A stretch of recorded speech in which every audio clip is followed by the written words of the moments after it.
Hello and welcome to the Middle School and High School Scholarship Webinar Boot Camp. My name is Mrs. Laverne Mickens. I'm the Scholarship College Mama. You could have been anywhere else today, but I do thank you for being here with me this afternoon. Today, we are going to tackle and grapple with whether or not middle schoolers and high schoolers can actually apply to scholarships. And the answer is yes, you can. And that's why you're here today. Why do scholarships matter? Well, unless you have $100,000 in your back pocket, you need scholarships. Over $16 billion is awarded annually and underscores scholarships' critical role in making education accessible to all, helping students achieve their dreams while lessening financial burdens for families. And did you know that at least half of that, $8 billion, goes unclaimed because kids don't know, they don't show up for, they don't write essays to, and they don't apply to these scholarships. So half of that money goes unclaimed and goes back in the pot for the kids for next year. So do not listen to anyone telling you that middle and high school students cannot win scholarships. It's all lies. You absolutely can. And I'm going to tell you how today. So again, thank you for being here. All right, let's destroy some myths really quick. Scholarships are only for straight A students. Not true.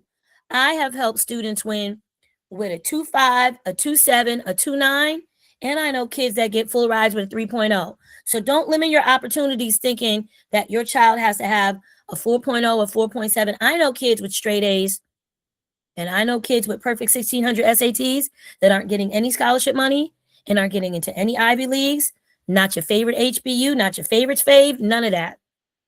Because a lot of it has to do with your essay, a lot of it has to do with your resume, a lot of it has to do with your passion and your it factor. And some of these kids don't know how to write, and some of these kids don't know how to present themselves. So don't believe it. Some people think that scholarships are just for college seniors. Not true. That's why you're here today, to bust that myth. Scholarships are open to all students of all grades, whether you're 8 or 80, no matter what ethnicity, no matter what nationality, including middle school and high school students that are in 9th, 10th, and 11th grade. So that's why you're here today, and I hope you start applying early. Application difficulty. Some kids don't want to write. Let's just be honest. If it involves writing an essay or doing any kind of work, kids don't want to do it. And I'm telling you right now, if your child is saying that they're applying to scholarships and all they apply to are those no essay scholarships, you're never going to win. That one click here, click, click, click, click, click. It's like going to the corner store, the gas station, getting a lottery ticket and thinking that you won. Wake up the next day and wonder, did I win any money? No, you absolutely did not. Because most times they're a scam. They're data mining, data phishing schemes. You will have your junk mail or spam mail inundated in your inbox just from applying to those. So, like I like to tell my clients, if you could make $2,000 an hour, would you? Absolutely. Because for every scholarship that you fill out with a quality essay, that could be money in your bank account. So let's get over that application difficulty myth right there. And diverse opportunities. Scholarships come in many forms, catering to different talents, backgrounds, and interests. There are essay scholarships and there are video scholarships. There are scholarships based on if you're an athlete, if you're an artist, if you're a leader, if you're community and civic minded. We're going to talk about all of those today. So you should explore all your options.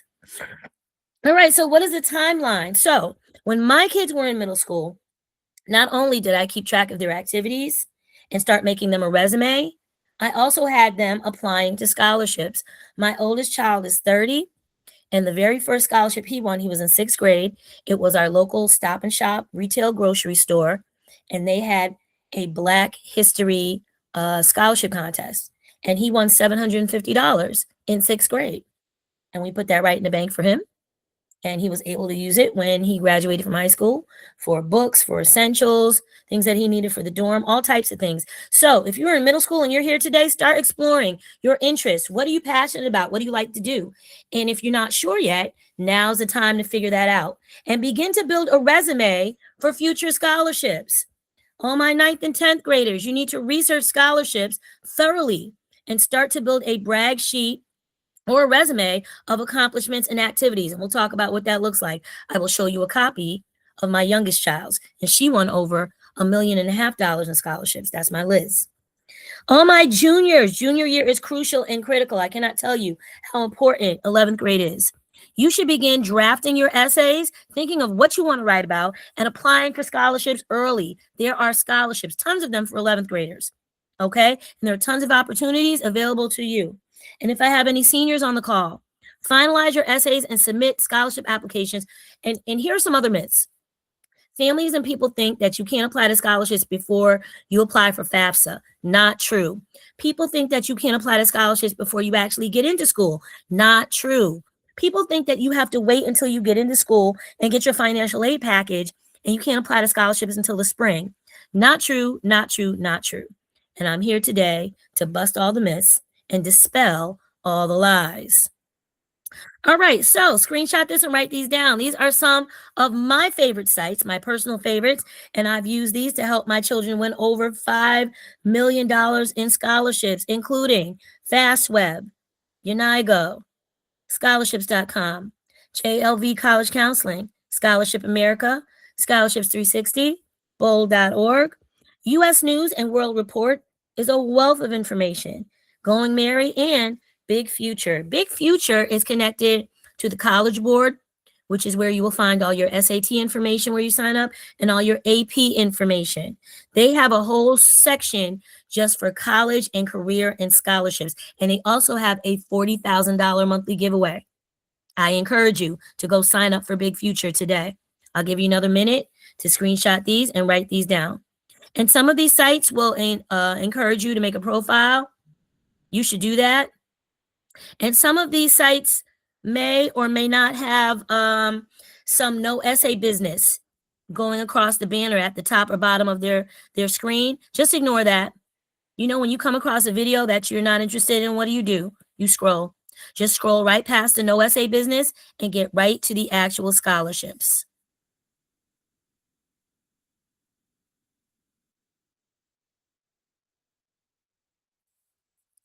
All righty.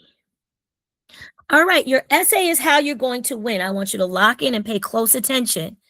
Writing a successful scholarship essay requires careful thought and planning. Number one, this is not like an English class or an assignment for your teacher. This is not the kind of essay we're writing. This is not a letter. You're not opening up with a greeting, unless that's what the scholarship tells you to do. Absolutely not. Hi, my name is. Hi, my name is. No, absolutely not. You also don't want to restate the prompt or the question. This is not a standardized test. You want to be creative and be witty and grab the judge's attention in the very first paragraph. So I need you to start early. Give yourself plenty of time to brainstorm, draft, and revise your essay. Show your personality and be authentic. Let your unique voice shine through. And if you're not sure what that is, you know how you're going to find out by writing. It will come from actual practice. Answer the prompt clearly. Now, don't restate it, but make sure you answer it cleverly and creatively somewhere in your essay. Make sure your essay addresses the specific questions that the judges are asking you. And proofread and edit. Edit. Oh my goodness, please edit. Always review your essay for grammatical errors and typos and consider seeking feedback from a teacher, mentor, or scholarship coach to improve clarity and impact. Please don't write how you talk, and please don't write how you text your friends. Please. All right, now, if you don't already have one, you need to start to build your resume. Now, let me tell you the difference between a resume and a brag sheet. So your resume should summarize your achievements and skills prominently. Okay, you should focus on relevant experiences and educational background and extracurricular activities to present a well-rounded picture of yourself. You know what judges are also looking for, and college admissions officers? They're looking for demonstrated interest and passion all throughout. So, for example, if you're pre-med, I'm looking for math classes and math awards, science classes and science awards. I'm looking to see if you shadowed a doctor in the area of your interest. And I'm looking to see if you did any summer programs or any summer camps dedicated to science, technology, engineering, or math. Okay? Did you show demonstrated interest all throughout high school, 9th, 10th, and 11th, and 12th grade? Because you need to start these things in middle school but they usually don't look at your activities until you hit the ground running in ninth grade. But you start to build a foundation in middle school, sixth, seventh, and eighth grade, right? A brag sheet is different. It's a detailed list of your awards and experiences that includes leadership, volunteering, special recognition, and any kind of arts awards if you're an artist, theater, singing, sports, anything you specialize in should be on your brag sheet. And I'm going to show you my daughters in just a moment, but it should highlight your uniqueness and your strengths. And it's important that you start to build these now because you will be sending these off and mailing these off with every scholarship application. We sent Liz's brag sheet off with every scholarship application, and she won 99.9% of every scholarship she applied to. So if you don't have one, start to work on one today. All right, let's talk about funding from your state. You need to explore scholarships from your home state, including, did you know that every state has an Office of Financial Aid? Also, you need to explore relationships that states have with the universities and with one another because you can explore out-of-state tuition waivers. For example, my nieces live in Georgia, but they were able to get out-of-state tuition waivers by going to school in neighboring states like Alabama and Florida, things of that nature. You need to look into that. Many states offer unique scholarship programs designed to support local students. Research your state's education website to find valuable funding opportunities that can significantly reduce college costs. And usually when you fill out your FAFSA for the federal government, that information also goes to your particular state Office of Financial Aid office also. All right, local is the way to go. We're going to talk more in depth in a little while, but community scholarships matter. Smaller amounts with less competition add up. I tell kids, don't you ever laugh at or scoff at or brush off $50, $100, $200, $500, $1,000. Those smaller amounts add up. We won over $30,000 in local scholarships alone. Okay. Community foundations are also something that you need to be looking into. And that website right there, www.cof.org, is a community foundation locator. Once you log into the community foundation locator, you can put the name of your state or your zip code, and you will see green dots. I should show you. Let me show you right now. So I'm going to stop sharing, and I'm going to actually show you what the community foundation locator looks like. So community foundation locator. All right, here we go. So let me share my screen again. All right. So this is the community foundation locator because I live in the Commonwealth of Massachusetts. Well, here's the whole country, first of all. And all those green dots represent every single community foundation nationwide. So I'm going to scroll back down. I'm going to go to state. I'm going to put in my state, which is the Commonwealth of Massachusetts. I'm going to put in my zip code, and I'm going to hit apply. All right, so there's Massachusetts. Kind of small, so let me blow it up. And let me blow it up some more. Oh, because I put my zip code, that's my community foundation. So if I were to reset and just put Massachusetts, which is what I wanted to show you, because I want to show you all of the foundations in the Commonwealth. Let me not put my zip code. All right, so there we go. There's Massachusetts. And let me blow up Massachusetts some more. Let me drop it down.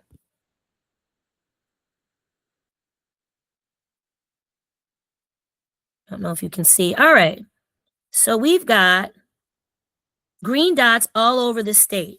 We've got some in Nantucket, Martha's Vineyard, Boston, Worcester, up in Salem, Mass.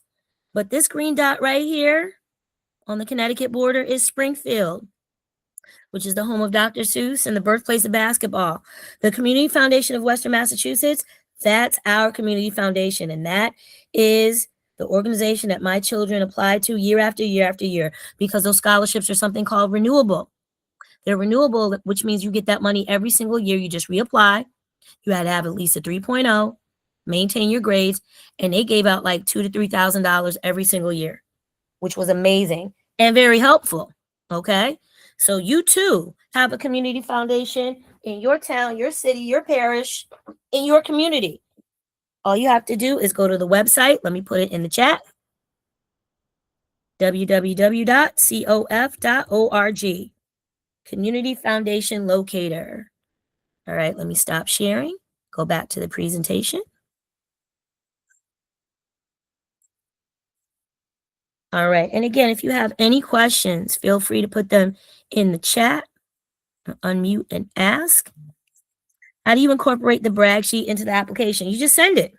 A lot of times, some scholarships will ask you to list your activities from 9th to 12th grade, which we did. And then we just went ahead and digitally uploaded the brag sheet with our application. Or if it were a physical paper situation, we added a copy of the brag sheet and put it in the mail for the judges to review. That's what we did. Yes, you can take a look at community foundations in middle school, but most times these are for high school students. But I wanted to put this on your radar so you would see and you would know what you have to look forward to. Okay? Awesome. The next and most important thing, hobbies. Your hobbies can earn you scholarships. Listen, what are your kids passionate about? And if they're not passionate about anything, let's figure out how we can shift or change that, right? So first of all, today's the Super Bowl. So we know that sports and athletics is huge. Now, 9 times out of 10, your child may or may not be recruited to a D1 or D2 school to play for whatever sport they play. And I said D1 and D2 because Division 3 usually you can play, but they don't pay you. There's no scholarship money there. But there are scholarships for sports and athletics that have nothing to do with you pursuing that sport in college. Scholarships like the Wendy's High School Heisman. My daughter was a cheerleader. She won her senior year of high school. They've got the Foot Locker Scholarship. They have tons of scholarships that have to do with sports, teamwork, discipline, and have nothing to do with whether you're being recruited by a college, right? And also music and art. I've got artists all throughout my house. I have a singer. I have 2 painters and sculptors. I've got 3 dancers. I've got a Broadway musical theater. She's actually living and working in New York right now. If you're into music and the arts, dancing, drawing, photography, sculpting, Broadway, acting, you can win scholarship money. And there's big money for your kids being creative. There's tons of money, not just state and local, but national scholarships, scholastic art and writing. I'm thinking about the Young Art Scholarship, tons of money and tons that they apply to as artists, right? And of course, if you're into STEM, science, technology, engineering, and math, if you're a future doctor, if you're a future nurse, if you want to get into the health field or robotics, there are tons of STEM scholarships for your children as early as middle school. Engage in STEM projects to highlight your technical skills. Add that to your resume. Any competition you enter, add it to your resume. Any awards you win, even if it's on the school level, the city level, the regional level, state and national level, document all of that. And finally, do you work in your community? Are you a volunteer? Do you have leadership skills that you possess? You can win money and scholarships that way also. Develop leadership skills by participating in community service. And I believe kids should be serving their community anyway. But while you're serving, document your service hours, especially if you want to join National Honor Society. Part of being a part of National Honor Society when you get to high school or Junior National Honor Society is documented community service volunteer hours. All right. How do you discover your passion? Well, Miss Laverne, I don't know what I'm good at. I want you to think about your it factor. How would you describe yourself in 1 or 2 words?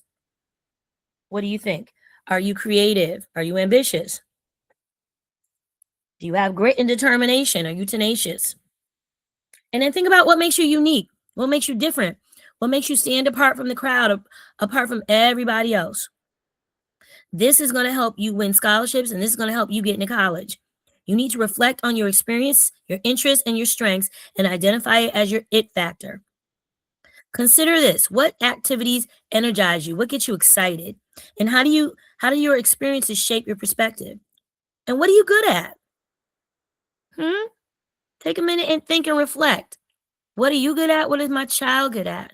What do they love to do? What can they not live without? There's money in that, right? You need to embrace the qualities that set you apart from everyone else and don't hesitate to share your authentic self. Remember, don't be cookie cutter, don't be cut and paste, because authenticity resonates with scholarship judges and with college admissions officers. It helps your application stand out. So be confident in your journey and let your passion shine through. Because let me tell you something right now. These kids across the country are amazing. Everybody's got a 4.0. Everybody's got perfect test scores. Everybody has a stocked resume. Judges are like, yawn, boo, okay, who's next, whatever. What else do you have to offer? What else can you show me? You have to show me something besides this 4.0, this National Honor Society, this canned food drive, and you play basketball all 4 years. That's great. And what else do you got? You need to be able to brag on yourself, and you need to be able to show them what else you have, or you will be at the top of the no pile. All right. So every scholarship client and family that I've worked with, they have all won money based on their passions and their interests, including bowling, coding, knitting, K-pop, J-dramas, debate club, mock trials, cheerleading, show choir, Broadway, gaming, writing, streaming, content creating, journalism, food, being a foodie, running, outdoors, working out, travel, cartoons, animations, you name it. And this is just a sample of what some of my kids were into that I found money for. So if any of these resonate with you, or if you're thinking about, something separate that's not on the list, it could win you money and it could get you into college. So I want you to be mindful. Or if you're not sure yet, then maybe you need to write some things down. You need to reflect, make a list, and figure it out, because there's money out there, all types of scholarship money under the sun for everybody, for everything. Trust me when I tell you this. All right, let's talk about social media tips, and how you can find money on social media. Okay, so first of all, your digital footprint is important. And, as young people, you want to make sure that you put your best foot forward, especially when you get to high school, because colleges are watching. Scholarship judges are watching. And I know of some instances where scholarships have been taken and admissions offers have been rescinded because of what they saw on your Snapchat or on your Instagram or on your TikTok or on your Twitter. A lot of tweets come back to haunt folks. You just want to make sure that you're putting your best foot forward. All right, so you can use Instagram Insights to follow scholarship pages. And in a minute, I'm going to share with you some of my Instagram and TikTok scholarship friends, because I want you to follow them also. And you can stay updated on new opportunities, deadlines, and tips. As for Twitter, you can follow scholarship organizations on Twitter and education influencers. TikTok trends, scholarships also. You can find engaging videos and advice and success stories. And hashtag strategies. You want to utilize popular scholarship hashtags to discover new opportunities and connect with others. Like if you were to put hashtag scholarships for sophomores, or scholarships for middle school, or scholarships for juniors in the search, all kinds of information would pop up for you. But most importantly, you need to avoid scams. No essay scholarship scams. Anybody asking for money. If they're telling you you have to pay to apply to a scholarship, that's a scam. Please be cautious of scams on social media, because the scammers are out there. Never pay to apply for scholarships, and verify the authenticity of any opportunity. All right, so I made a lot of friends. There's a lot of girlies out there doing what I do. I'm proud to say I'm the only mom in this space. So of course I put myself on the list. But here are some Instagram scholarship pages you should absolutely follow. They're absolutely amazing. In addition to myself, you should, and screenshot these, write these down. You should follow ESP Daniela, Scholarships Corner.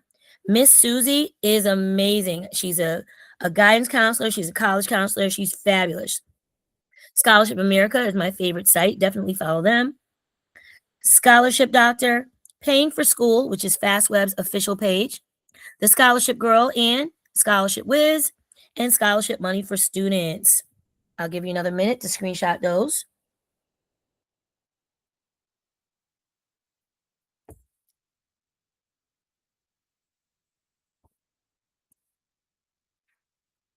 TikTok pages, in addition to mine, that you should follow. Again, ESP Daniela, Scholarship Junkie, Professor Miles, Ryan Kelly is also amazing. She is great.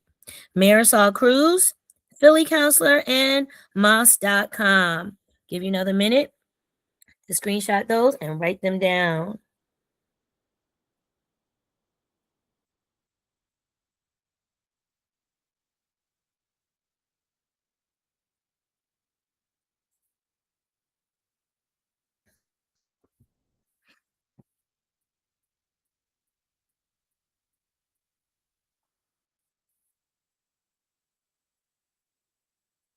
All right, here's some do's and don'ts and key tips for effective scholarship applications. I have several, but the number one do, please read. That seems simple and basic, right? But you would be surprised how many times students don't read the instructions or directions. Carefully reading instructions ensures that you understand specific requirements and tailor your application to meet them, increasing your chances of standing out and being successful. Read the directions and follow the directions, please. And thank you. And the don't copy essays. And I should have added, don't use AI or ChatGPT to write your entire essay. Plagiarizing essays can lead to disqualification. Instead, you need to focus on crafting your own original narrative that showcases your unique experiences, voice, and genuine passion for the scholarship. Now, Grammarly, I use Grammarly to edit. I love it.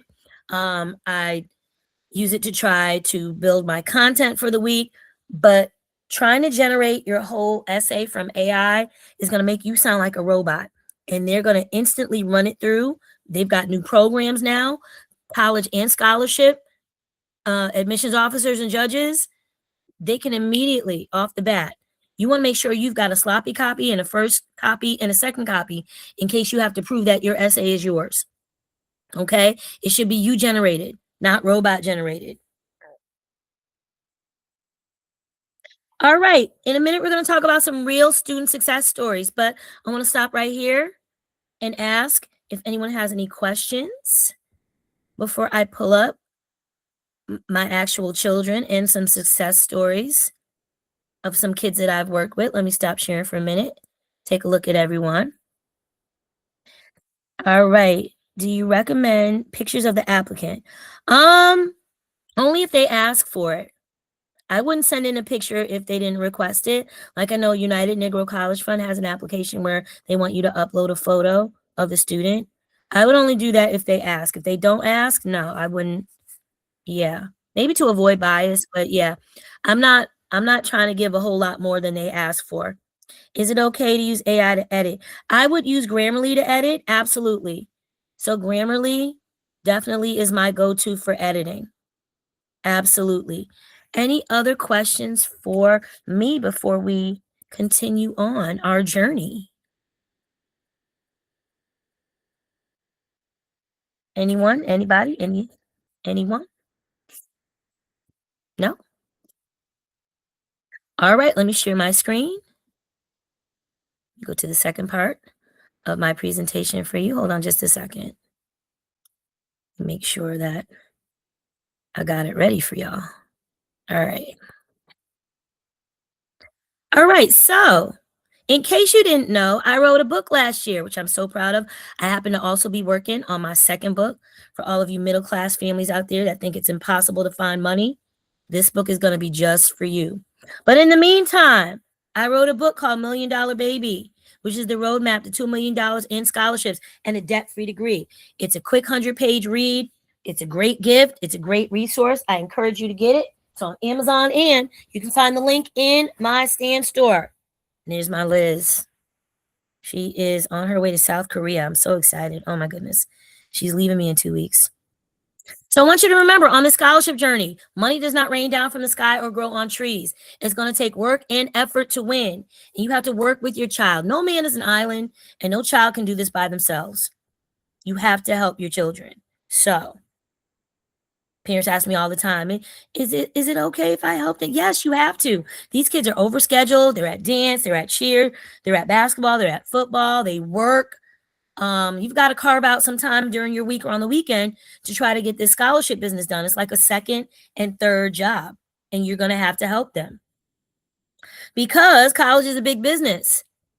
Bard College costs $95,000 a year, and pretty soon, when your children get to school, it's going to be $100,000. Who's going to pay for that? So, okay, they're trying to price out middle class and lower income families. Is borderline criminal and is shameful. So I'm glad you're here today so you can start your process early and start it today. Because who's got $100,000 in their back pocket? I would like to have $100,000 in my back pocket. It must be on the way because it's not here today. Let's also talk about what's happening this year with this god-awful administration and financial aid and grants and loans. Applying for scholarships is not optional. It's essential, especially in the era of Trump. Scholarships don't need to be paid back. It's free money, and it can fill the widening gap left by shrinking federal aid and rising tuition. Pell Grants are on the chopping block. Supplemental opportunity grants are on the chopping block. The student loan program is going to be switched all around. The TRIO program is getting chopped. The Gear Up program is getting chopped. Grad school loans, they are diminishing the amount or lessening the amount that you can take out as a grad student unless you are pre-law or pre-med. They don't think these occupations are professional enough for you to get any grad school money. It's absolutely insane. So scholarships are going to be critical, key, and vital, especially when your kids get to school. Okay. So here are some other sites in addition to the ones I gave you already that you can look at: bold.org, scholarships.com, goingmerry.com, fastweb.com, the United Negro College Fund, and this is left over from yesterday, profellow.com, for all my graduate students and my doctoral students. And some offline overlooked resources include local organizations, Rotary clubs, Black D9, sororities and fraternities. Your local church has scholarships. Mosques and synagogues have scholarships. Your employer, your child's employer, school departments. You want to check the guidance office. You want to check the guidance office of the high school down the street also. And you want to check city, county, and state-specific programs. And tips to keep in mind, like I said before, you want to follow the directions, read the prompt carefully, keep everything organized on a Google Drive, have your resume, brag sheet, and get a copy of your transcript. Did you know your transcript was yours? Like, that's your academic record, and you should have a copy of it. After every year, I used to always get a copy of my kids' transcripts, middle school and high school, after 9th, 10th, and 11th grade.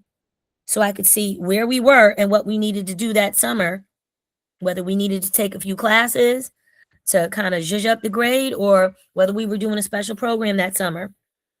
You want to start to think about what teachers can write your letters of recommendation, and you want to start to write general essays like, why should I win this scholarship? How do I serve my community? Things of that nature. What am I passionate about? And what are my future goals in the next 4 to 5 years? All right, here are some of my winners. Jayla and Jordan are now sophomores in college. They were high school valedictorians. They were my scholarship squad original members, and they have been winning since high school. I am so proud of them.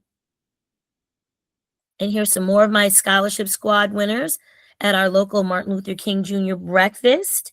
They are also college freshmen and sophomores, and they've been winning since high school, doing a fantastic job.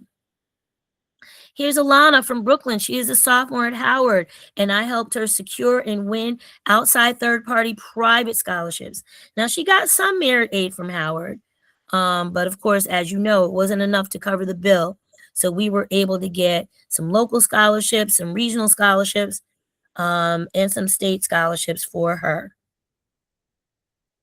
Anaya from Chicago down at Spelman. She's a sophomore, and she is the recipient of the United Negro College Fund STEM Scholarship Award, $10,000, plus an internship. And she travels to San Diego every year for her orientation.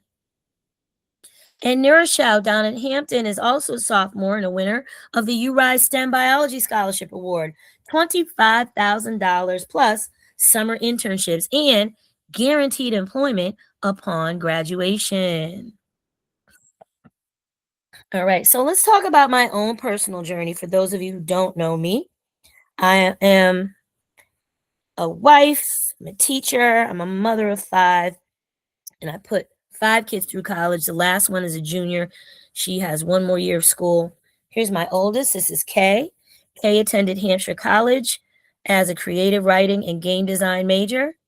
Also has sickle cell anemia and graduated May of 2018. Now, we got about 50% of our costs covered with scholarships, but as you know, the other 50 had to be paid. So we had to dip into our 401k and our 403b teaching retirement to finish paying for college. And right now, the debt they owe is zero. And by the way, Hampshire College here in Amherst, Massachusetts, at the time, cost $72,000 to attend. Here's Joe. Joe just got home from the hospital. Joe is a culinary arts graduate of Holyoke Community College. And I don't think we talk about community colleges enough. They are great places to get an education. They are cost effective. And after you get that 2-year degree, if you want to continue on to a 4-year college, there are tons and tons and tons of transfer scholarships for these kids. We don't talk enough about it. People say, oh, that's the 13th grade. Oh, I shouldn't go. Oh, it's not worth it. It absolutely is worth it. There are quality education you could get there. There are quality professors, great curriculum, and great places to learn. And Joe's cost was $5,500, and all of that was covered with scholarships. We have zero debt. And Joe graduated in June of 2024. I also have twins. They will be 27 tomorrow. Their birthday is tomorrow. Oh my goodness. Here's my first twin, Kiara Simone. She attended Smith College here in Northampton, Massachusetts. She was a dance and community engagement major and a May 2021 graduate. She was on a full tuition scholarship, which we're about to talk about. Full tuition scholarships are great, but they only cover that tuition. You still have to pay for room and board. And we got a few federal grants and some Parent Plus loan money for that. She was able to study in Cuba, intern at the American Ballet Theater. We currently have zero debt, and the cost to attend Smith College was $82,000. And here's her twin sister, who will also be turning 27 tomorrow. There's Taylor Rose from the University of Massachusetts. Fun fact, Taylor started off at a school in New York on Long Island called Hofstra. But then when she got there, she absolutely hated it, wanted to come home, wanted to be anywhere else other than Hofstra. So she transferred and got tons of transfer scholarships to be able to come home and go to UMass. She was a jazz, musical theater, and African American studies major, graduated May 2022.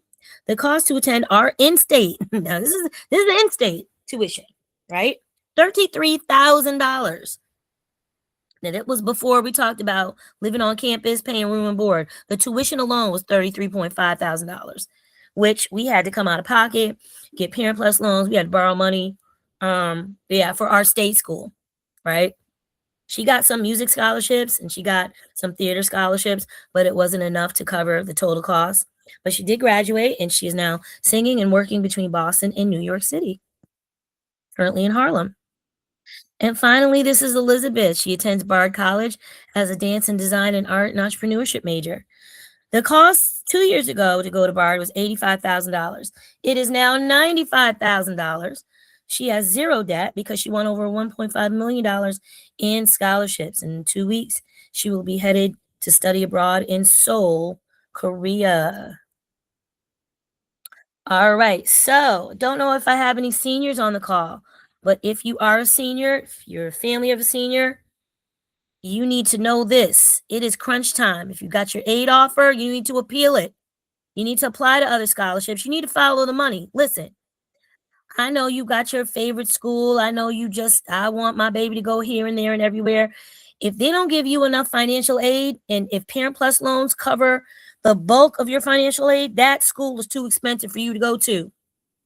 And unless you've been saving in a 529 plan since they were in kindergarten, you need to say no to that Parent Plus loan, consider another school, and formulate plan B or C, because it's not worth going into debt for.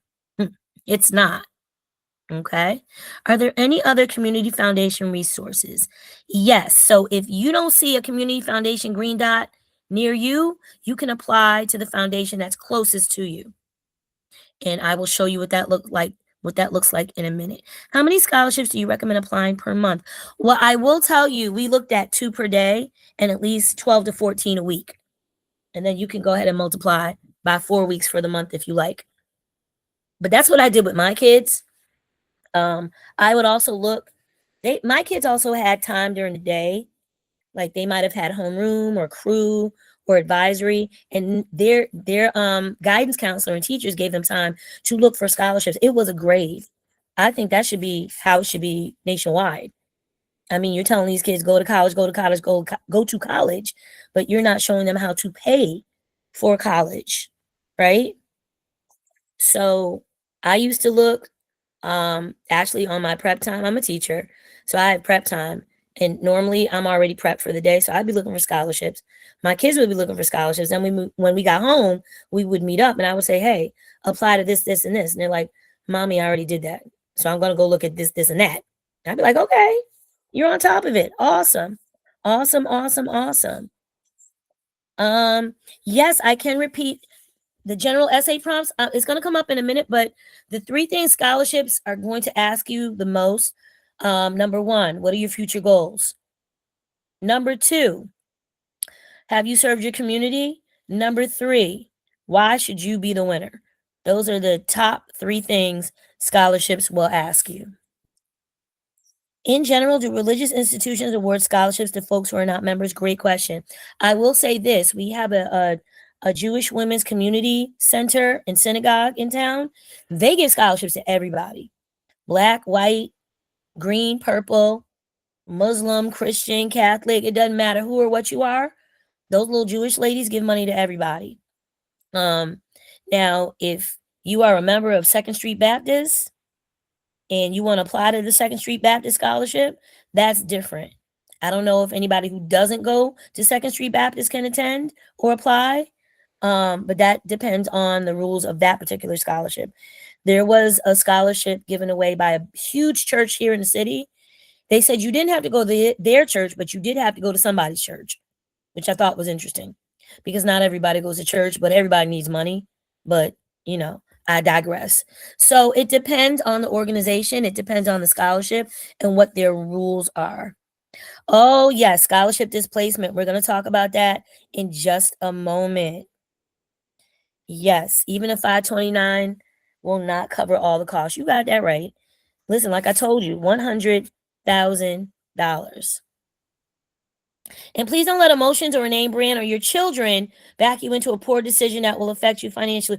Oh, I have to go to NYU, but NYU is not giving you any money. Oh, I have to go to Howard, but Howard gave you $5. Oh, but I want to go to Spelman. Spelman gave you 52 cents. Listen, if Parent Plus loans take up the majority of your financial aid package, or if you didn't get any aid at all, you need to find another school. There are thousands of colleges in the country. There is one that's going to be a perfect fit for you. And you need to go where you're valued. Where do you find the value? In the financial aid package. So be smart. Don't go into debt. Because I'm telling you right now, that name brand is not going to be worth it. It's not. You need to treat this like a job. Work and effort are needed to win. You need to schedule 3 to 5 hours a week. You need to use a scholarship tracker, which I have for you. You need to set 1 to 2 application deadlines per week. You need to follow up, check portals, and check emails. And have your kids create, if they haven't already, a professional email or Gmail. Sometimes schools will have emails. I know you do not need to have an email that says Sassy Pants 123. You need to be professional, and that needs to be your separate scholarship and college email address for all correspondence. Check your junk mail, check your spam, check it daily. I can't tell you how many times kids have missed deadlines or kids have missed out on money. They found out that they were the winner 2 weeks after they were notified. and they missed the deadline because a lot of times the scholarship provider will say, reach back out to us if you accept this award. It's not just, hey, you won and we'll cut you the check. No, they say, hey, you're the winner. If you want this money, respond to this email and let us know that you're still interested and tell us what school you're going to. If you miss that email, they're going to give your money to somebody else. Okay? So follow up. Check your portals, check your emails. All right, let's talk about the types of scholarships there are, starting with full ride. Now, you need to be thinking about full ride scholarships. And when you first reach out to me, I email you and I give you a list of 50 full ride scholarships that are attached to certain colleges and universities nationwide. And you need to be thinking about this early and you need to be applying strategically. If you know that Boston College has a full ride, or if you know that Duke or UNC or Temple or any of these schools, if you know they have these full ride scholarships, you need to be positioning yourself in a way that when you apply to the school, you get the full ride scholarship, right? Because this will cover all expenses, tuition, books, fees, room, board, living costs, everything. The goal is to remove any need for financial aid. And these are based on merit, your grades, your extracurriculars, your community service, how amazing you are. Has nothing to do with your income, has nothing to do with household finances. This is based on your child and how fabulous they are. Next up, we have full tuition. It covers just that. We talked about this. Full tuition only covers tuition. Maybe books and fees. That's it. Room and board are not covered. So if you do win a full tuition scholarship, that's amazing. You're going to have to find some other money to cover room and board costs. Merit aid, which is a form of financial aid that does not consider your financial need, but is based on your talent or your academic skill or athletics or artistic or leadership or special interest merit. It could cover all the tuition or just be a one-time award. This is merit aid. All right, somebody just asked me about scholarship displacement. So I will say that Bard has been very good about stacking scholarships. So some colleges stack. They will take your outside scholarships that you get and stack them on top of the financial aid that they've given you. Some schools, however, participate in scholarship displacement. And this is when a college reduces your financial aid literally dollar for dollar because you want an outside private scholarship. And why does this happen? Because colleges are aiming to keep your total aid below or equal to your COA, your cost of attendance. So, for example, say you go to a school that's $90,000, right? Say that they give you an $80,000 financial aid package. That leaves what? $10,000 for you to come up with outside scholarships. Let's say you come up with $20,000. What does that leave? It leaves a $10,000 credit. And you would think you can apply for a refund and get that $10,000 back to put in the bank. Well, no, here's what happens. The college will subtract $10,000 off of the financial aid that they gave you. So you just come out to a zero balance. So there's no credit, there's no refund given. Once you hit that cost of attendance ceiling, boom, that's it. So that's what scholarship displacement is. What can you do to fight back against it? So, number one, the school you're interested in, ask about their scholarship displacement policy. Contact their financial aid office and ask how outside scholarships impact your aid. Request a re-eval or an appeal of your financial aid. Ask if you can spread, this is what we did, ask if you can spread the money out or defer it to future semesters. It's your money, you want it, you tell them what to do with it. I'd like to put that on the spring semester. I'd like to put that on fall 26 and spring 27. Okay. First of all, the first thing we did was get rid of loans. They offered us loans. We were like, yep, no, thank you. We don't need those. So take the loans off and use your scholarship strategically. Cover it over future semesters. And you can even reach out to the scholarship themselves and say, can you pay me directly? Because the school is going to displace my money. So you can ask that they pay you instead of the school. A lot of local and community-based scholarships will do that. A lot of national scholarships, they won't. They're still going to send the check and cut the check directly to the school. And you should know your rights. In some states, It's illegal to displace money like Maryland, New Jersey. They've got laws limiting or banning scholarship displacement. So when you figure out where you're going to school, you need to learn the rules of that state. All right, so the FAFSA is open. Do I have anybody on the call who is interested in knowing about the FAFSA? This applies directly to high school seniors and college students. How do the colleges find out about private outside scholarships? They find out because the scholarship organization will cut the check directly to the school. And they usually find out from you. They'll ask, they'll ask you to declare any money that you've won. And you can go ahead and not tell them, but then that check is going to arrive. They may mail it to your house, but it will be in the college's name. Scholarship America is really good for doing this. They send us the check every August. We get that money every August like clockwork. Elizabeth has 2 renewable scholarships, one from Equitable Excellence and one from Essential Visionaries. One is a $20,000 award. The other is a $10,000 award. And she gets that money every August, but it's written out to Bard College. So we sign it over to Bard and they know it's coming. And a lot of times you want to tell them, I've got scholarship money on the way, because you will have a balance. Liz had a balance one time of like $20,000. I'm like, I beg your pardon. You know the scholarship money's on the way. Excuse you. You want to make that a zero balance, please? So, no, you don't have to put scholarships on your brag sheet. You don't have to put scholarships on your resume. Absolutely not. Absolutely not. So the FAFSA and the CSS profile are important to know about. One is federal and one is private. The FAFSA only cares about your income. They don't care about anything else. And you'll get a number called an SAI, your student aid index, which is usually inflated and usually ridiculous. And that determines how much aid you get. Whereas the CSS profile is private financial aid, and there's a special box for special circumstances. And the other thing about financial aid, it's like a 2-year gap, right? So right now, if you applied for the FAFSA, they want to look at your 2024 taxes. But this is for the school year that starts fall 2026. There's always a 2-year gap. A lot can happen in 2 years. People can get sick. People can lose their jobs. All kinds of things can happen with your money.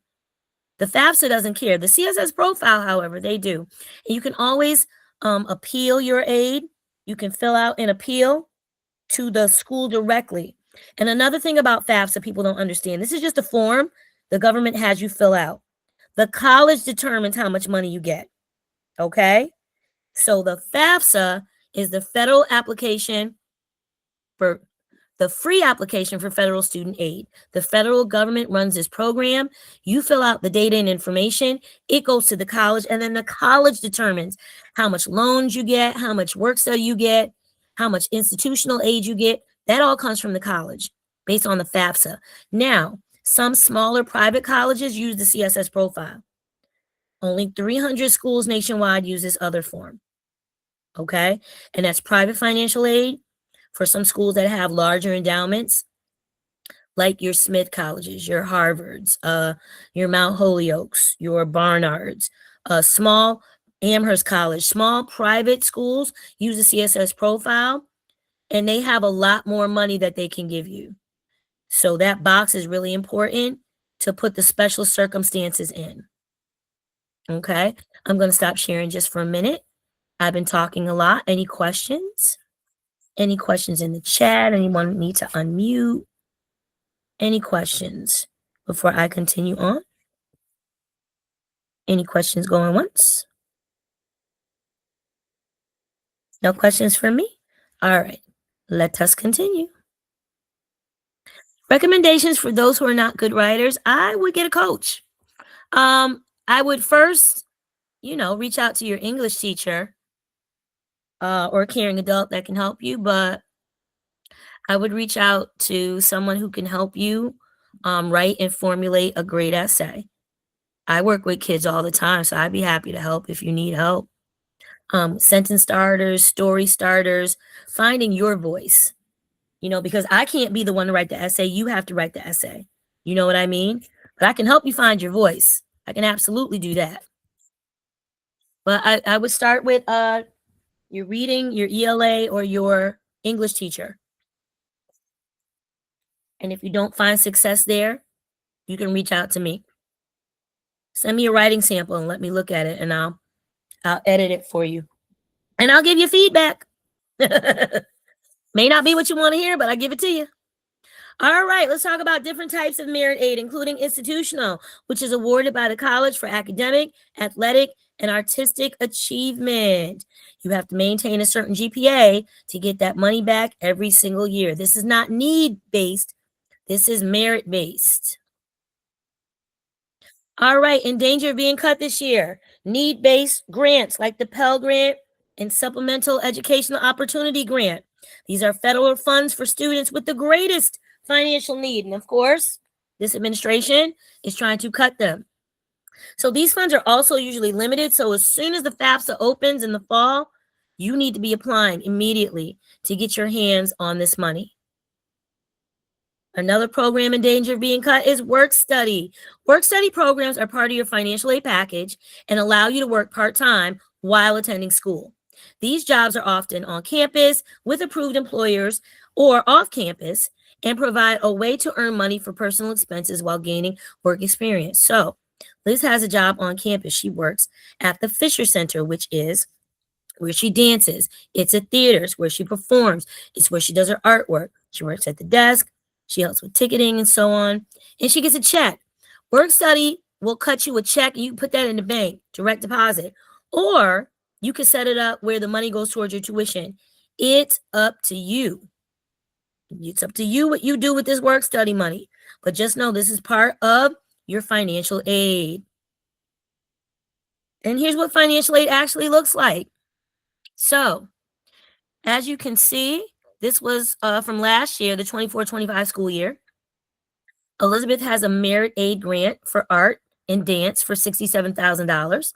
She has work study for $2,000. And as you can see where it says loans that are subsidized and unsubsidized, it says 0 because we declined those. We didn't need them because we had outside third-party private scholarships to fill in the gaps. All right, now, if you're thinking about applying early, let me say this. Early decision is contractual and binding. You apply November 1st, you hear back mid-December.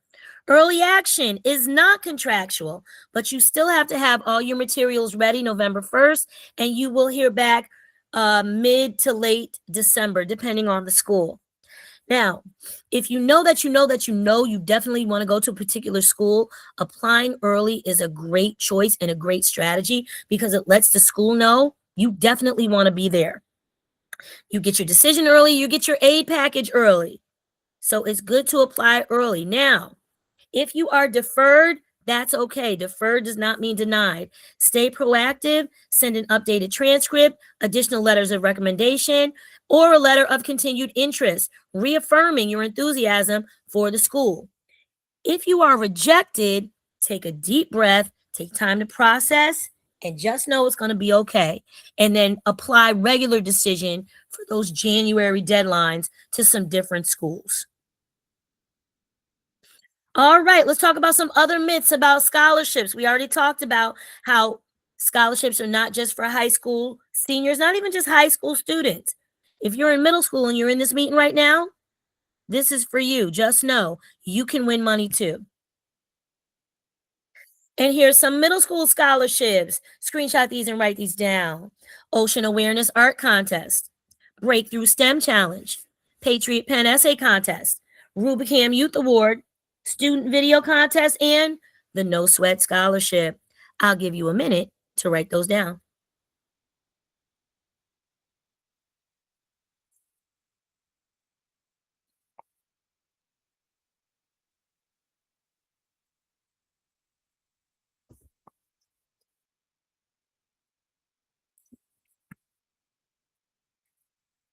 Myth number 2, only Black kids, brown kids, and poor kids win money. Not true. Listen, some people like to blame their mediocrity on others. And to that, I say, God bless them. Because if you're not winning, it's not because of me. If you're not winning, it's not because of the kid down the street and around the corner. If you're not winning scholarships, It's definitely 1000% because of you. Your essay probably reads like a laundry list or a checklist or a grocery list when you should have been more creative with your writing. You didn't show passion all throughout on your resume, and you didn't show your it factor or your authenticity. People are not losing because Black kids and Hispanic kids and other minorities are taking up all the money. I can guarantee you that's not the case because there are scholarships for everyone. Kids that are Irish, Italian, Polish, Portuguese, Hispanic, African American. There are need-based scholarships for those in need and merit-based scholarships for people who make too much. There's so much money out there, it's ridiculous. I started off by telling you there are $16 billion in scholarship money, and half of that goes unclaimed and not awarded. So, you know, that's a myth. There's money for everybody. You just got to know how to find it, and you got to figure out how to win. And a perfect example of this is Christy Ryder and her daughter and her family who follow me, who follow my tips, who signed up for my webinar, who used my products, got my book, and was able to win and secure $18,000 in local scholarships. And her daughter's entire freshman year of college was paid off. They're debt free. And as you can see, Christy Ryder and her family are not African American. They're not Hispanic. They're not Asian American. They're not Pacific Islander. But they're still winning. So, yeah.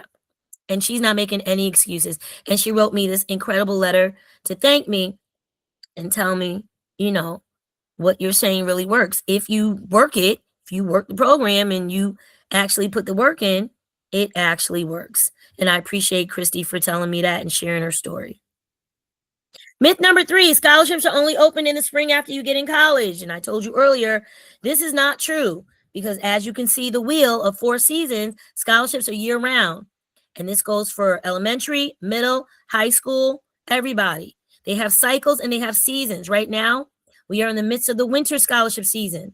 Lots of national, regional scholarships open right now. Big money available for all students. And of course, myth number 4, you need a perfect 4.0 GPA to win. Not true. I already told you, you can win with a 2.5, a 2.7, a 2.9, and a 3.0. Do you have a plan? Now, I'm glad you're here early, and I'm glad that I'm talking to this middle school, early high school group, because you've got to have a plan. The Bible says, write the vision and make it plain. Write it down. Do you know where you want to go to school? Write it down. Do you know how much it costs to go to that school? Write it down. Write down the COA, the cost of attendance. And then what are you going to do? You're going to multiply that by 4 because this is how much scholarship money you need to win. College is not 1 year, it's 4 years. And then if you want to go to grad school, add another 2 to 3 years. If you want to be a doctor, a lawyer, a dentist, tack on 3 more years, right? That's how much scholarship money and grant money and fellowship money you need to be winning, securing, and procuring. And the more schools on your list, the more financial aid and more money you can negotiate with. I like to say minimum of 10, maximum of 20. I know there's kids out there applying to a whole gaggle, a whole lot of schools. I'm not really a fan of that, but you do you, however you want to do it. But I know applying to 10 to 15 schools is daunting and stressful. So I couldn't imagine applying to more than that. But no matter how many you apply to, make sure you have a plan and make sure you write it down. Write it all down. So this is the Fisher Center at Bard College. Beautiful building where Liz's performances are and where she works. So in 2023, tuition was $60,000, room and board was $20,000, for a total of $80,000. Bard is now $95,000 a year, of which I pay none because scholarships cover the entire cost. I knew that we needed to find, as soon as we knew she wanted to go here, and she applied to about 15 schools, got into a lot of great schools, and got a lot of full rides and full tuition scholarships, including Amherst College, Smith College, Rhode Island School of Design. Let me see where else. Mount Holyoke. She got into some really good schools, but she wanted to go to Bard. And so we used her financial aid packages from the school she got into that she didn't want to go to negotiate for more money with Bard where we did want to go. And then we knew we needed to find, apply, and win over $85,000 to $90,000 multiplied by 4, so all of her costs would be covered. Which, by the way, in 2 weeks when she goes to Seoul, Korea, completely covered by scholarships, including she had to apply to their university separate from Bard. She had to apply to the university over there. She had to get in. They were asking about covering costs. Bard took her scholarship money and made sure that those costs were covered. Tuition is covered. Room and board is covered. So all she'll need some spending money. She'll be there for 4 months. She'll need money in their denomination in that particular country. Flight, round trip, paid for. So, scholarships are huge, and you need to be formulating your plan now on how you're going to get them and how you're going to win them. All right, here's another list for you of scholarship sites. Here are my favorites. Where do I look for scholarships, Miss Laverne? Well, here you go. JLV College Counseling, bold.org, Scholarship America, Scholarships 360, scholarships.com, Big Future, and Going Merry. Screenshot these and write them down.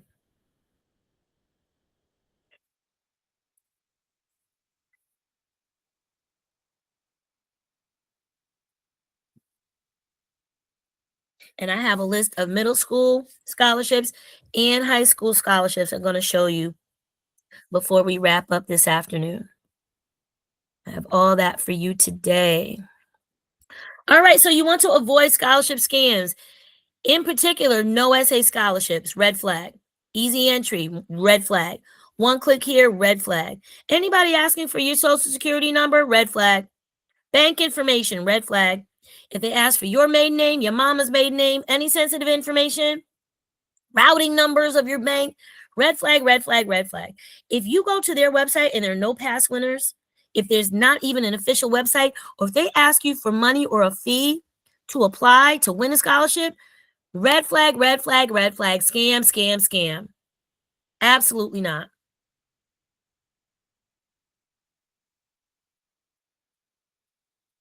And like I told you, Big Future, their $40,000 scholarship giveaway every month is the only no essay scholarship I endorse. So go to the College Board and sign up with Big Future. Do whatever they tell you to do so you can win either $400,000, $4,000, or $40,000.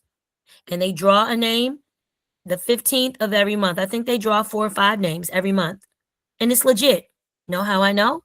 Because we won. That's how I know. And you can be a sophomore or junior and sign up for that one also. You don't have to be a senior. We already talked about the cycles and the seasons of scholarships.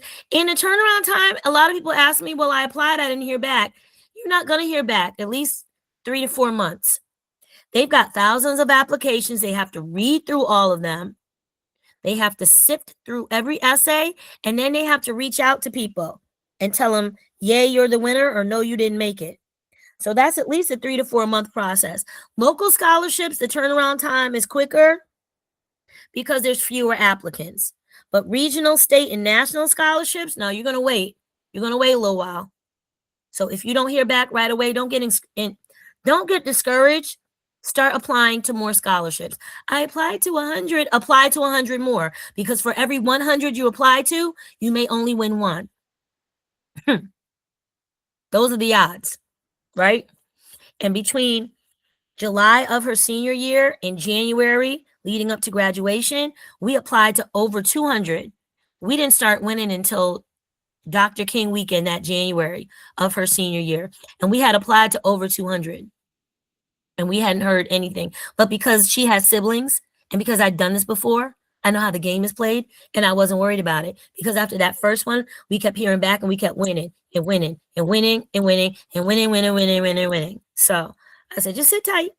Keep applying. You're going to hear. Don't worry about it. And guess what? We kept applying, kept our head down, drinking our water, minding our business, and then we started winning. You should do the same. All right. The key to winning is your essay. Let's talk about how you can write a great essay. Somebody asked in the chat, help me with my essay writing. Well, here you go. First of all, just start writing. Pick up a pen or open up that computer and get that Word document open. Start your first draft of your essay. Scholarships will ask you who you are and why you should win. They'll also ask you about future goals, your 5-year plan. Begin your essay with an amazing hook. Do not restate the question. Do not restate the prompt. Be creative. Use metaphors, similes, and vivid vocabulary. Please know your scholarship audience. Please be intentional and edit your writing. Get fresh eyes on your essay. Cannot stress that enough. You can also recycle and reuse your essays. Whatever essay you use to write to get into college, you can remix that and flip it into a scholarship essay. They're going to ask you your future goals, community service, and why you should win. Tell your story and sell yourself. Brag, brag, brag. This is not the time to be humble. You're trying to win some money. Scholarship essays will also ask you, have you overcome adversity? What do you value? Do you have leadership qualities? How have you given back to the community? Check the mission and the vision of the scholarship on their website before you write your essay. And make sure you put in your essay how your mission and your vision of your life aligns with their scholarship organization. They love that. You know what else you can add? You can also tell them that you plan on starting your own scholarship. If you have an interview, you could also tell them that too. They love to hear things like that. But do not do the following. Do not be familiar. Don't write how you talk. Don't write how you text. Don't forget to make edits. And please do not thank them at the end. Oh my goodness. This is not a letter. Hi, my name is sincerely yours, Mrs. Mickens. No, don't do that. Don't do that. You want a strong intro and a strong conclusion. And a strong conclusion does not include you saying thank you so much. Here's my essay. I hope I win. Thanks. Please don't do that. And if you're not sure, please ask. Ask your English teacher, ask a caring adult, or ask a scholarship coach or college advisor. We would be happy to edit your essay. And here's a sample of one of Liz's. We won about $20,000, $25,000 with this essay. And the prompt was, why do you deserve this scholarship? Oh, and she told him, this is why. I'm more than enough. I did this. I know that. I went through this. And what about this? I'll give you a minute to take a look at her sample essay.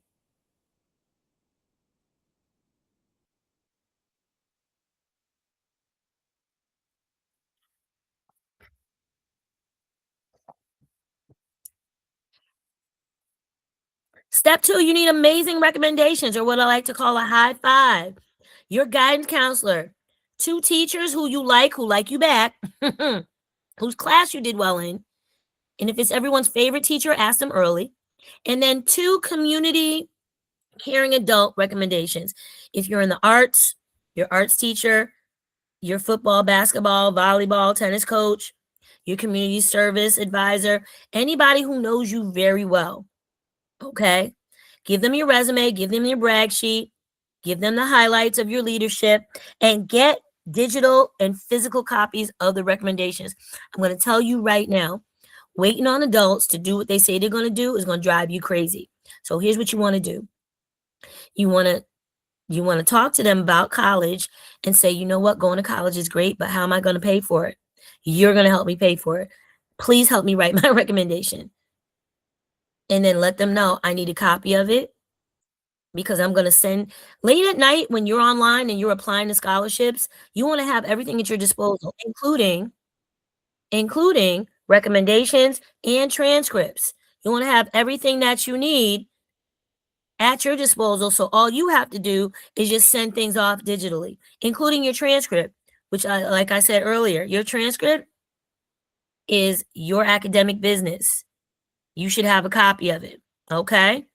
So when you get to high school, you're usually assigned a guidance counselor. And I've been hearing real horror stories about guidance counselors. So you want to make sure, and all my parents on here, listen up. Do not be afraid to advocate for your child. Call the school, talk to guidance, make sure they're doing their job. A lot of them do a phenomenal job. A lot of them drop the ball. Like, you would be surprised. A lot of them forgot to upload transcripts to the Common App. Past the deadline, the child didn't get into XYZ school. A lot of them forgot to send a recommendation past the deadline, the child did not win XYZ scholarship. Listen, they do their job, and it's our job to make sure they're doing their job. So make sure they're doing their job. Get the recommendation from guidance to teachers. I know my kids went back to 10th grade when they were applying to college. They had a really strong 10th grade year. Make sure you have a really strong junior year also. Usually your 10th and 11th grade teachers are the ones that are going to write your recommendations for college. You could ask anybody for a scholarship recommendation though. Yeah, you could ask just about anybody for that. Can I repeat the part where I said telling the scholarship people something about stuff? Oh, yes. If you have an interview or in your essay, if you tell XYZ scholarship organization or foundation that one day you hope to also start a scholarship fund and help kids like yourself, they love to hear things like that. And that puts you in a position to win. Because if they help you fund your dream, because you're going to promise to fund someone else's, oh, they love that. Absolutely. Do I recommend following up with an email if a local scholarship has been won and is okay? If they're awarding people and you're not in the list of awardees, absolutely. Call them, email, reach out, all of that. Absolutely. If you haven't heard back from XYZ Scholarship and you want to know what the update is, go ahead and email them. Absolutely. There's no harm in doing that. They might email and say, we're still in the midst of selecting, or they might say, sorry, we left your name off the list. Yes, you're a winner, or sorry, you didn't win. Try again next year. Right. But absolutely reach out if you haven't heard back in a significant amount of time. All right, types of scholarships you can win include merit-based, need-based, artistic, athletic, community-based, minority-based, ethnicity, leadership, private, military, international, because you want to apply in a smart way to what's catered to you. You're not like a musician and then you're applying to STEM or athletic scholarships. If those don't apply to you, you're not going to win, right? They're also state-based, major-specific, age and grade in school, study abroad scholarships, LGBTQIA, disability scholarships, local scholarships, regional scholarships, renewable scholarships you get every year. One and done, usually high school seniors get the one and done. You get it one time and you don't get it anymore. Other types include if you have a deceased parent, if you have an incarcerated parent, gap year scholarships if you take a year off, if you have a single parent, if you're a twin or a triplet or a multiple, first generation scholarships, if you have a health condition.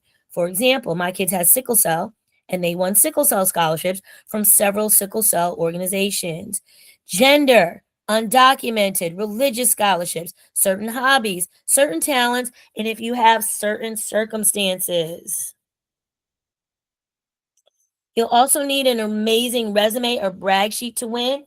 And this resume and brag sheet should include the following: activities in or out of school, volunteering, awards you've won, employment you've had, extracurriculars, sports and clubs, community service, hours you've worked, and hours of service.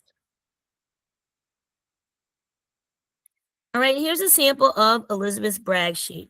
I'm actually going to try to get an actual copy up. Give me just a moment. I mean, take a look at this, but I'm going to see if I can pull up the Word document while you're looking at that. And we didn't do like a regular resume. We just did rows and columns, real basic. Let me see if I can find it here for you. File, open. I'm going to look in my documents.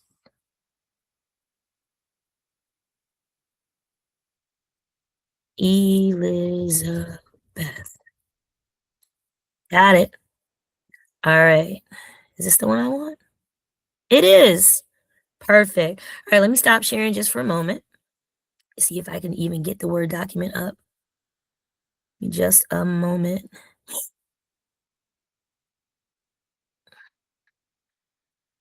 Stop sharing.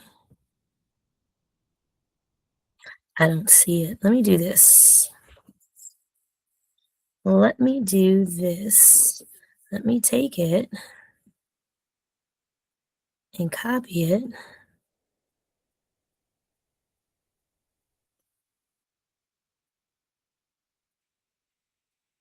It would kind of be, yeah, because it's in Word. That's why it's not letting me. It's not in my Google Docs. So, all right. So let me go back to my screen I was on. So basically, we had tables and columns and rows for her extracurriculars, her volunteering, her work, and her awards. And we just had the position she held, dates involved, and hours per week. So now I did this for all of my kids, and I started when they were in 6th and 7th grade. I kept a tally of everything that they did, every award they won, everything that they entered. Even though colleges and scholarships really don't care about anything until starting 9th grade, I went back to like 8th grade. I went back to 7th and 8th grade because a lot of kids are in Jack and Jill, a lot of kids are in Girl Scouts or Boy Scouts. A lot of kids are in organizations and groups that start in middle school. And if they want to see demonstrated passion throughout or continuity, they want to see it not just at 9th grade. I want you to know that my child has been in this for a little while now. After winning scholarships, what are your views on thank you letters? Absolutely. Oh, I cannot stress and emphasize enough how you need to thank the people that gave you that money. Oh, yes, ma'am. Absolutely. Absolutely. And it shows how you're classy, you've got some home training. You always want to say thank you. Thank you for the opportunity and thank you for the money. Absolutely. It could start earlier than middle school. It could, but I would put at least a minimum from 6th grade. That's what I would do. Even for the losses, no. I send thank you letters when I win. That's what we did. Absolutely. Thank you for the money and the opportunity. God bless. Thank you for taking the stress off me and this bill. Yeah, when we won, we sent thank you letters.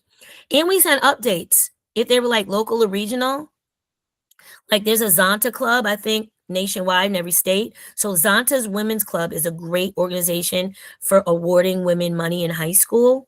And they would ask, how's Liz doing? So I'd send them an update. I put a little newsletter together.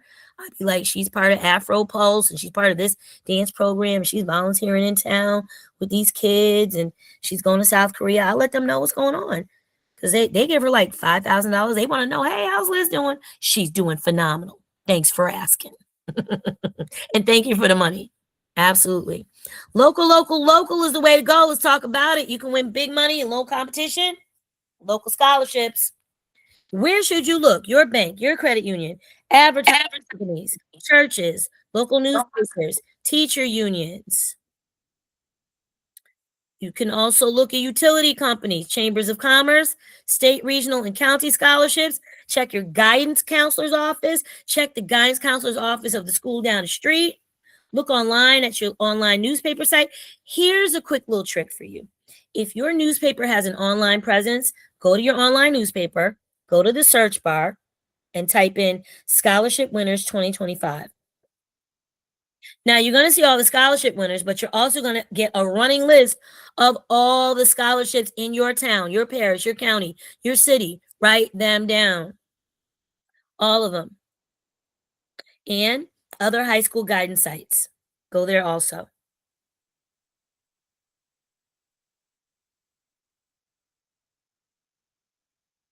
All right. The local search also includes local clubs and organizations, Black D9 fraternities and sororities. This is the time of year when they're advertising their scholarships. The Elks Club, the Lynx, the Masons, Lions Clubs, banks, restaurants, utility companies, television and radio stations. Elizabeth won $3,000 from our local ABC affiliate. It's called Channel 40, ABC, the station where The View and all those other programs come on. You have local TV and radio stations giving away money, state financial aid offices, your parent employer, your child's employer, local unions, community foundations.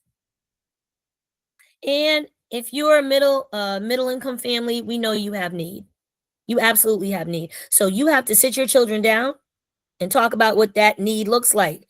They should be able to clearly identify and explain their family situation, because when you appeal, the financial aid office at the college is going to want to hear from not only you, but your child as well. Share your story, highlight your challenges, and demonstrate why you deserve support, and be specific. Sell yourself and do the work. And here's how you appeal. I also have a financial aid appeal template in my stand store, and it has worked. I used it. Other families have used it. Um, it's worked really well for them. All the office can say is no. And you can also reach out to the president, the trustee, and the director of financial aid to get more money. So here's what you need to do though. If you get your financial aid back and it's not enough, you need to review all your aid packages, put them out on the table, spread them out from every school. You need to identify why you need more money. Gather all your documentation, write a clear, concise, respectful appeal letter, or get my template. Contact the financial aid office or student accounts. Submit your appeal and follow up politely and be patient. Again, be polite and be patient. Even if these people are not polite and patient with you, you need to be with them because they hold the purse strings to the money that you claim you need. And again, middle class families, you can appeal even if you think you make too much. Like I said, unless you've got $100,000 in your back pocket to pay for a whole year or more of tuition, you have need. And every state has an Office of Financial Aid. When you fill out your FAFSA, you will be connected to them. And we talked about community foundations as well. And here's the community foundation information for the Commonwealth of Massachusetts that I showed you earlier. But if you go to the locator, all you have to do is put in your zip code in your state. Or if you want to see if there are any neighboring green dots, any neighboring foundations, just put in your state and all the community foundations in your state will pop up. And you can do a maximized Google search. Let's do this now. Somebody tell me in the chat a future major or an area that you're interested in, and we're going to look it up right now. I'm going to show you how easy it is to find pre-law or law. Here we go. Let me stop sharing. Cha-ching. All right. So let me share my screen. Let me open up a new tab. All right, share. Here we go. So you go up in the search bar and you put scholarships for law and pre-law in 2026. Go past the sponsored results. First, Gemini will have this little summary right here, which is always great. So key 2026 law and pre-law scholarships include ABA Legal Opportunity, O'Brien LLC, JD Next Impact, Marion County Bar Association, Empowering Families, Earl Warren, Pre-Law Specific, and then they talk about merit funding in top schools. And now look, we've got Access Lex, scholarships.com, the American Bar Association, and the U.S. News and World Report. All these pre-law and law scholarships from a simple Google search. Look at that. Look at that. Sports management. You got it. Sports management scholarships 2026. Go past the sponsored results and scholarships.com, sports management. We have our Gemini overview here. We've got McClendon Foundation, BWF Scholarship Program, COSMA Student Scholarship and Grant, Johan Cruyff Institute, SMA, the NCAA Specialized Scholarship. And we've got Sally.com, U.S. News and World Report for sports and fitness. Then we get into college specific. I see UMass Amherst, Full Sail University, Fisher College. There's FastWeb. And if you scroll down, look, you've got page 1, but then you've got pages 2, 3, 4, 5, and 6. Go past page 1 and see what you can find. Excellent. Civil engineering and architecture. Here we go. Civil engineering architecture scholarships. It would be helpful if I could spell.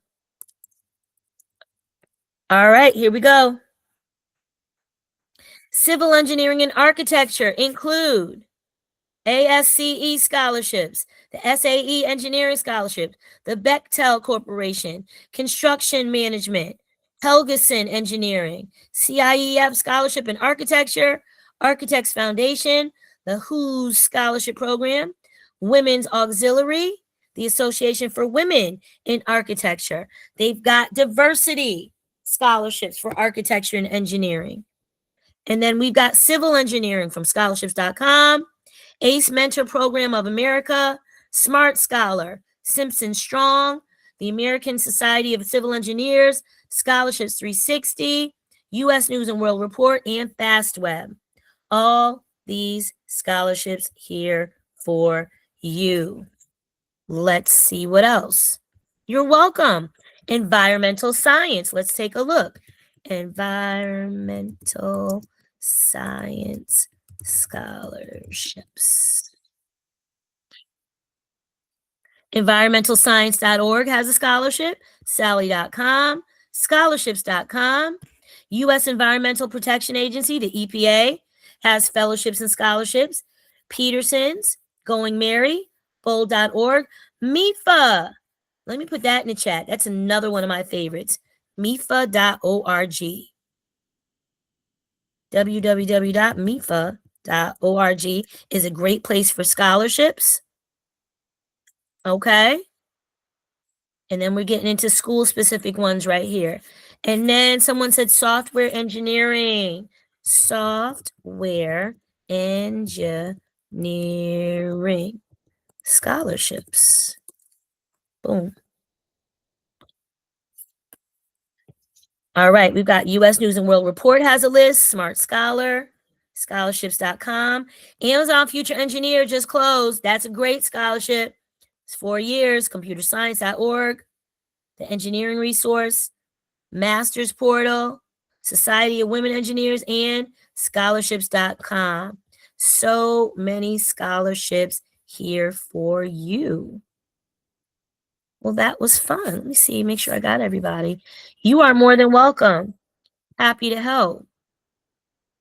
Let's see if I can share my screen and show you the scholarships that we won. Let me stop sharing. And let's go back to the presentation. Almost ready to wrap it up. Start to watch the Super Bowl commercials and Bad Bunny. All right, here we go.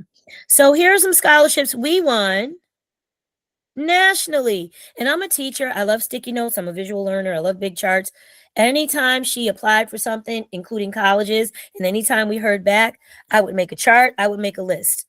Because you know we love a list over here. So these are her national scholarships.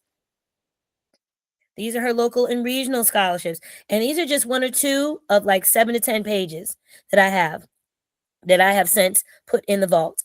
Oh, here's another school scholarship, Google hack. Screenshot this and write this down. You're going to go to Google. This is what I should have showed you. But I'm glad I showed you the majors that I showed you. But you all can try this after we're done. You're going to type in scholarships in my area. Click on tools. Go to anytime. Drop down and click this past year. Look at all your results and go past page 1.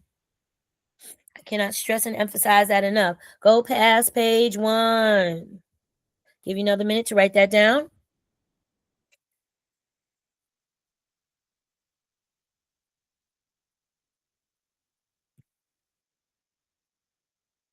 And again, your it factor, your coolness factor will make you stand out, what makes you special, because everyone has a 4.0. Everyone has a great resume. Everyone has great test scores. What makes you different? What makes you special? And here's some of the things that I mentioned before that made my scholarship squad special, including Model Congress, Mythology, Broadway musicals. And by the way, I found scholarships and money around everything you see in pink. Your coolness factor can win you tons of money. Sewing, fashion, knitting, reading, mentoring, gaming, virtual reality, coding, bowling, anime, K-pop, content creating. And of course, we talked about AI and ChatGPT and Grammarly. Don't use it to write your entire essay. Your essay should be you generated, not robot generated. Your essay should still have a personal human touch. So If you need help creating an essay, you need help editing, please reach out. I'm happy to help.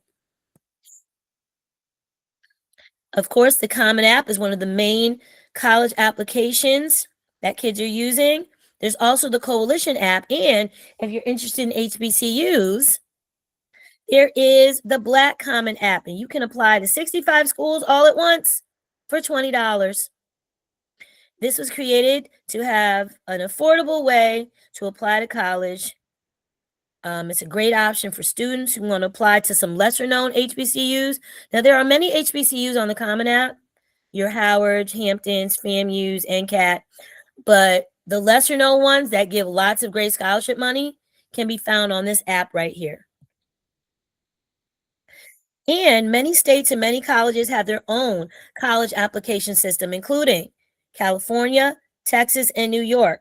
And some colleges that have their own system include MIT, Wake Forest, Georgetown, and West Point Military Academy. All right, here's what you've been waiting for. List of scholarships. If you are a middle schooler or a mama or family member of a middle schooler, this is for you. February middle school scholarships. Write these down, screenshot this. Middle school scholarships that you can apply to and win in the month of February include Junior Duck Stamp Contest, the Civics Challenge, the Apprentice Ecology Contest, Scholastic Art and Writing, 3M Young Scientist Challenge, the National Spelling Bee, Math Counts Competition, Patriots Pen Writing Contest, the Gloria Barron Prize for Young Heroes, and the Jack Kent Cook Young Scholars Competition. Screenshot these and write them down.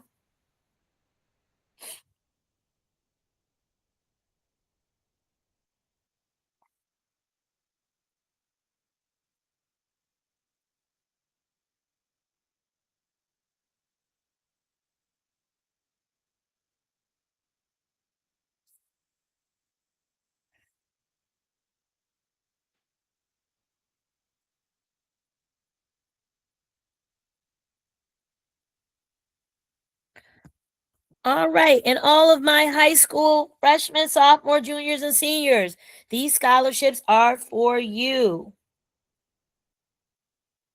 including Davidson Fellows Contest, the Barbara Jordan Essay Contest, Innovation in Education, Journalism Essay Contest, Chemistry Olympiad, Explore Vision Science Contest, the AG Day Essay Contest, the ACE Scholarship Program, and Acts of Kindness Scholarship. Screenshot these and write them down.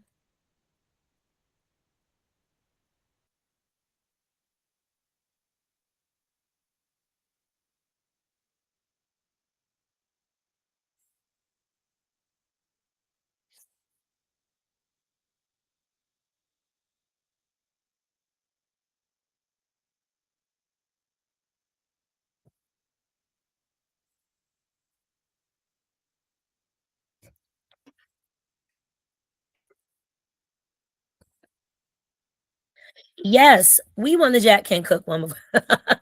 We did. I do. I do. I had a couple kids go to the finals, but my kids won Jack Kent Cook. So yes. Is there scholarship consideration when using the Common App? So great question. So I know Jack Kent Cook is a scholarship that is found in the Common App. The Common App is doing something new now. They are adding scholarship sections to their application. In the last couple of years, I've seen them do that. They didn't do that in 2023 when Elizabeth was applying, but they're doing it now. Actually, she applied in 2022, graduated in 2023. But yeah, that's something new that they're doing now. They have a scholarship component. With the Common App, do you have to complete multiple essays? It depends. Great question. So some schools will have what's called supplemental essays. So you'll have your main essay that goes to every school, but each school has its own tab and dashboard. So you'll have to go to the tab and the dashboard of every school to see if there's something called a supplemental essay. And they may ask you questions like, why do you want to go to our school? How will you contribute to our campus? Who's your favorite person in history? Tell me three things, three adjectives to describe yourself. You will have to write several short 200 to 500 word essays in addition to your main Common App essay. Great question. Check out nacme.org to see what they have to offer. Oh, awesome. When you were in college, you received a full scholarship. Fabulous. So everybody got that? nacme.org. Check it out. Check it out. We love sharing information around here. All right. So as we wrap up now, what's next? Because I like knowing what happens next. So I already started February coaching. If you're interested in joining an all-star scholarship squad, monthly coaching is available. That's something you can consider. If you're in high school, you can get a personal scholarship list if you want. Coaching includes the following: weekly high-level strategy calls on Google Meets like we're meeting right now. You get a personal scholarship list. You get 24/7 help on the scholarship chat on WhatsApp. You get a scholarship tracker, which you all are getting this evening. You get essay editing and revising. That's unlimited. You get all access to me and my products. You get weekly scholarship updates and scholarship insider information from me and all my scholarship friends. This information is also on my Stan Store. You can also get your essays edited. You can get an adult scholarship spreadsheet, a nursing scholarship list, a grad school scholarship list, financial aid appeal form. I've still got student loan appeal forms to fight back to get those discharged. You can sign up for my free newsletter and my podcast on Substack. Substack is free. It's great. I've been writing there now for 2 years. I love it over there. I have daily updates that I give you all. Scholarship Saturdays, Scholarship Sundays for high school, college, and beyond. Please join my free blog and newsletter on Substack. And hopefully you are following me. And here's where I say thank you so very much. Please make sure you're following me on Instagram, YouTube, TikTok, and Substack. There's my email down below. You all have been amazing and delightful. I hope that this has been helpful to you. Scholarship coaching, I usually take high school juniors and seniors. I usually don't take college kids because they're too busy. And I don't take middle schoolers because I want you to make sure that you're actually about to be in the college application process. So the investment for coaching for this month is $700. It is 30 days. It is intense. It's like a second job. You do have homework. We meet weekly, and in between the weekly meetings, we may have brief 15, 20-minute meetings. I definitely hold you and your mamas and them accountable. I want my homework when I want it, and I want to see your tracker to make sure you are keeping track of everything that we talked about and discussed in our previous meeting. It is student-led. I'm expecting the students to run the meeting, and I'm expecting them to make progress on what we talked about. So no one can say that Miss Laverne didn't help, and no one can say that Miss Laverne didn't do her part. I always do my part. I want to make sure you do yours too. Absolutely. So any questions? Here's the Q&A part for us. Hopefully you're following me. Let me go to. All right, time for questions. Any questions that you did not ask that you want to put in the chat, or any questions that you want to unmute and ask, please do so now. Again, thank you so much for being here. I appreciate your time. Thank you so much. Any questions? Anything you want to ask me? Yes.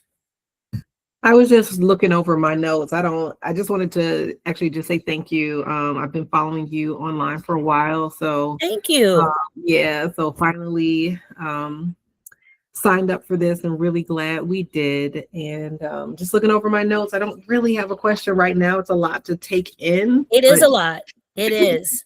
But I just wanted to say thank you. Thank you for being here. I appreciate you. What grade is your child in? Yeah, so we have a 10th grader. We have a 10th grader, and then also a 7th grader. Okay, perfect. A 4th. You know what? Middle school is the time when they can be curious and start to figure out who they are and what they want to be and what they like. And then you send them to those summer programs.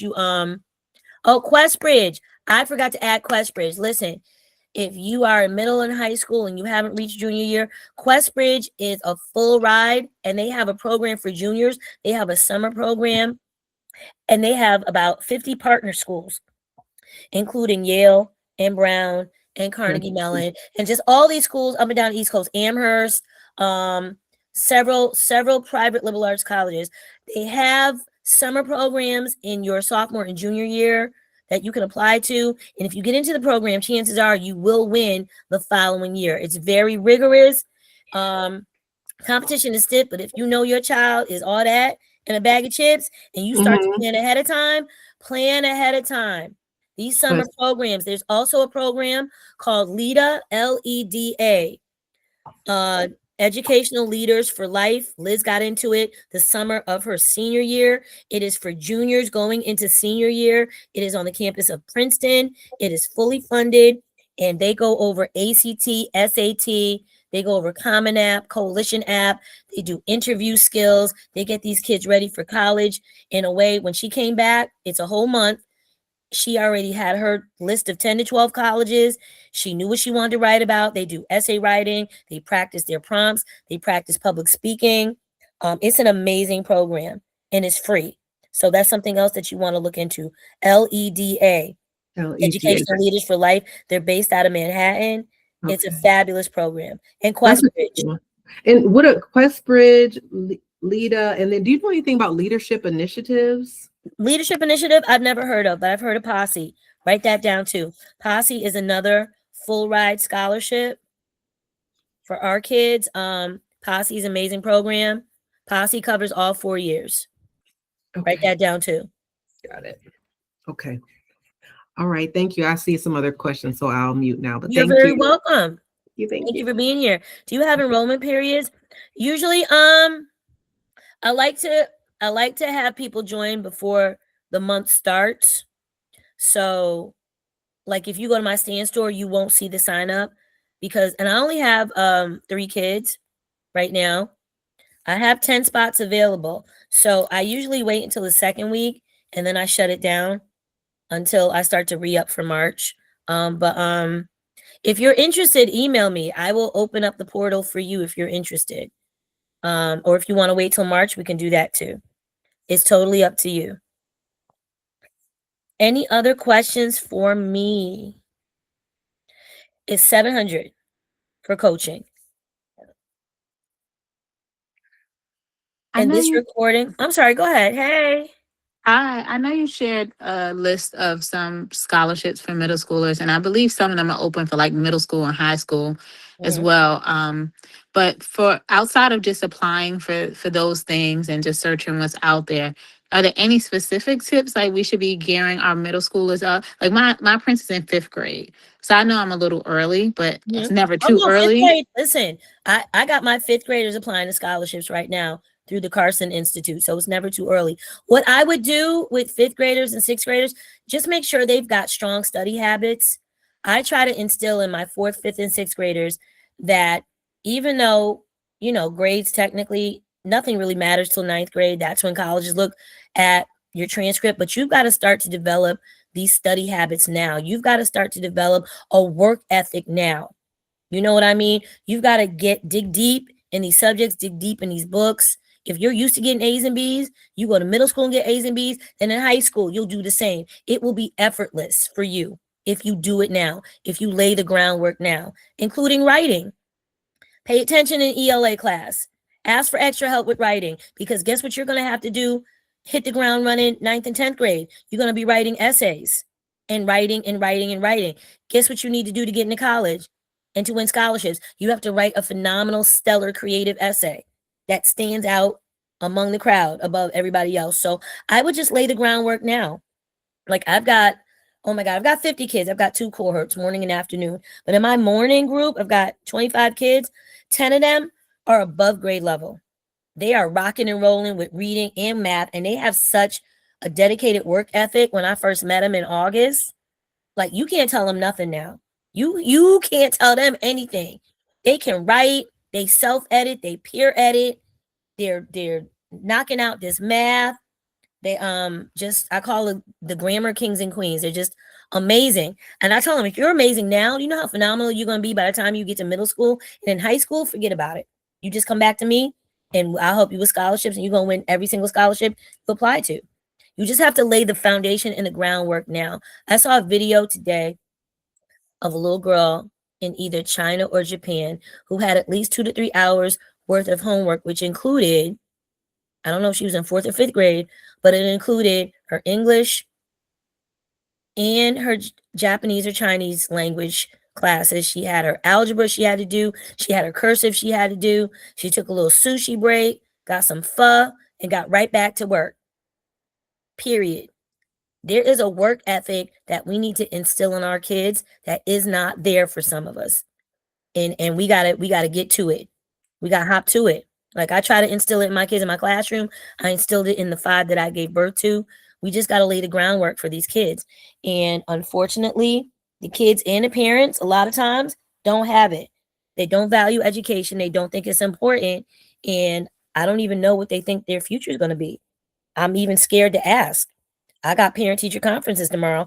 I don't want to go because I'm scared to talk. I'm like, look, this is the time of year where I make a list of kids that are going to be retained. Half my class in each morning and afternoon cohort needs to be retained. And it's not because of my work and effort. I show up every day, even when it rains, even when it snows.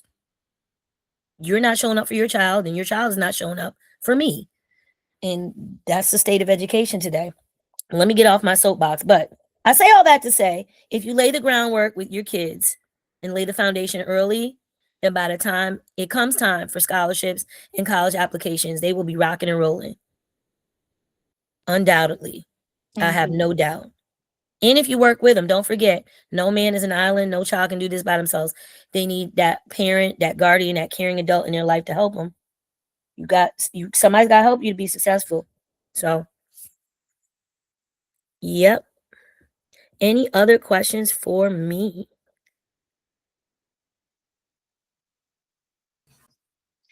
I don't have any question, but I just want to say thank you so much. There's just been so much really stellar and a lot of great information, stellar, great, great nuggets that have been Thank you.